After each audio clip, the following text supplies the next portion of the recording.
కొద్దిగా పని చేస్తే ఏమన్నా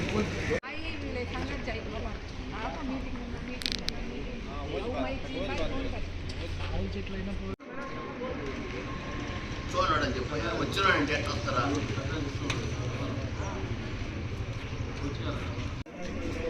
ప్రసాదా ఎవరెవరు ఉన్నారో మాట్లాడాలి నమ్మని ఎడ కూర్చోండి పోలీసు కొట్టిన దానికి ఆధారాలు చెట్టు పోసిన దానికి ఆధారాలు మొత్తం మిషన్లు పోసిన వాళ్ళు ఆటో కానిస్టేబుల్ పట్టించేవారు ఆటోని మొత్తం ఇక్కడికి వచ్చేటప్పుడు రిపోర్ట్ ఎత్తుకొచ్చినప్పుడు వదిలేశారు. ఇంత దౌర్భాగ్యమైన పరిస్థితిలో పెళ్ళపూర్ పోలీస్ స్టేషన్ పట్టుకున్నది కానిస్టేబుల్ ఇద్దరు పంపించింది మేడం వదిలేయడం ఎంతవరకు సమంజసం. మేము రిపోర్ట్ తెస్తే ఇక్కడ రిసిప్ట్ ఇచ్చేదానికి కూడా రిసిప్ట్ అడిగితే మాకు రిసిప్ట్ కూడా లేదు, ఎస్ఐ మేడం రావాలా, అందుకని వచ్చేంతవరకు ఏడే కూర్చుంటున్నాం. దయచేసి ఇంకెవరికైనా డౌట్లు ఉంటే రిపోర్ట్ తెచ్చి చదువుకోవచ్చు. వాయిస్ ఉంది కదా, పనికి రాకపోతే ఇప్పుడు రిపోర్ట్ తెచ్చాం. రిపోర్ట్ ఇస్తామంటే రిసిప్ట్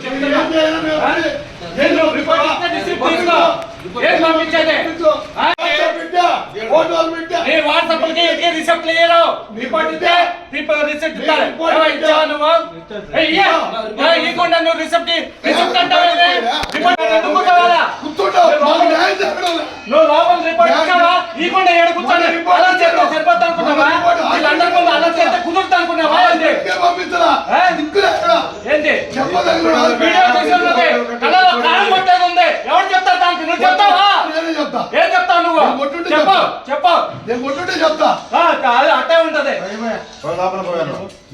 వీడియోలోనే తీయండి.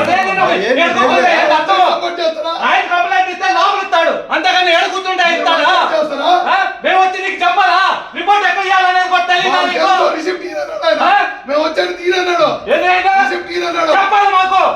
చట్టం ఒప్పుకోదు, చట్టం పని చట్టం చేస్తుంది. చేసింది కాదు, అట్టగే ఎవరి మీద ఎవరిని కొట్టాలనుకున్నావు?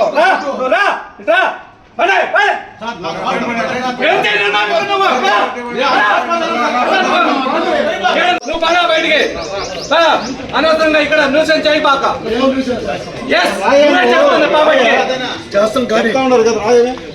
నువ్వు ఎందుకు దొరలాడతావు ఇక్కడ? నీకేదన్నా కష్టం వస్తే నువ్వు రిపోర్ట్ ఇవ్వు. నువ్వు రిపోర్ట్ ఇవ్వాలంటే లేకపోతే పో బయటికి.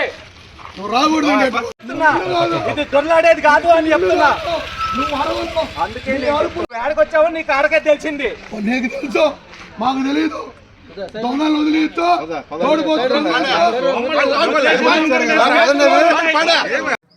సుమారు 8-8:30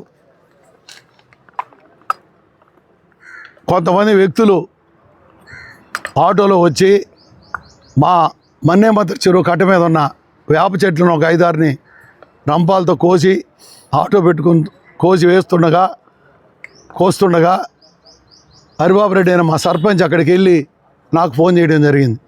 నేను వెంటనే ఎస్ఐ గారికి చెప్పు అని తహసీల్దార్ గారికి, ఎస్ఐ గారికి, ఇరిగేషన్ ఏఈ గారికి అందరికీ ఫోన్ చేయడం జరిగింది.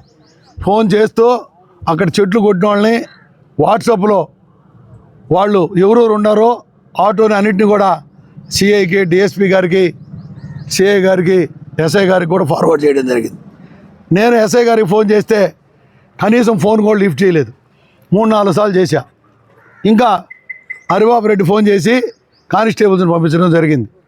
ఆ కానిస్టేబుల్స్ వాళ్ళందరినీ పట్టుకొచ్చి ఇక్కడ మేము వచ్చేటప్పటికి ఆ ఆటో లేదు, ఆ మనుషులు లేరు.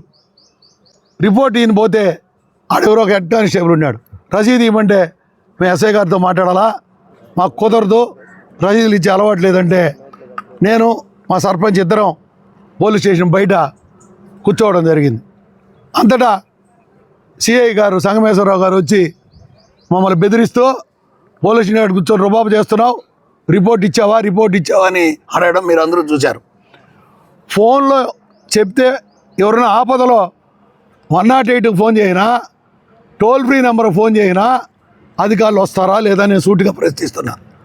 అధికారులు టోల్ ఫ్రీ నెంబర్కి ఫోన్ చేసి చెప్తే వీళ్ళు వెంటనే స్పందించి ఆ జరిగిన ప్రదేశానికి వచ్చి వీళ్ళు పరిశీలిస్తున్నారా లేదా, అది చట్టమా కాదా? పాపం సీఏ గారు బెదిరించడం మీరు అందరూ కూడా చూశారు, పత్రికలో అందరూ కూడా. నువ్వు లేయి, నువ్వు మంది బయట పో, నీకేం సంబంధం అంటాడు. నేను ఆ గ్రామ రైతుని, ఆ చెరువు ఆయకట్టుదారుని, మా పౌరుడిగా మేము అడిగేదానికి కూడా హక్కు లేదు, స్టేషన్ బయట పోండి అంటూ సీఐ బెదిరించడం దారుణమైన విషయం. సీఐ గారు, నేను చెప్తున్నా, ఈ పోలీస్ స్టేషను ప్రజల రక్షణ నిలయం కాదు, ప్రజలకి భక్షక నిలయంగా, తెలుగుదేశం పార్టీ కార్యాలయంగా మీరు వేసుకుంటే మేము దాన్ని స్వాగతిస్తాం. అసలు కానీ చర్యలు తీసుకోకపోతే హైకోర్టును కూడా ఆశ్రయిస్తాం. ఖచ్చితంగా ఆయన బెదిరిస్తే పారిపోను. మరిన్ని న్యూస్ అప్డేట్ కోసం A3 న్యూస్ ఛానల్ని సబ్స్క్రైబ్ చేసి బెల్ ఐకాన్ను ప్రెస్ చేయండి.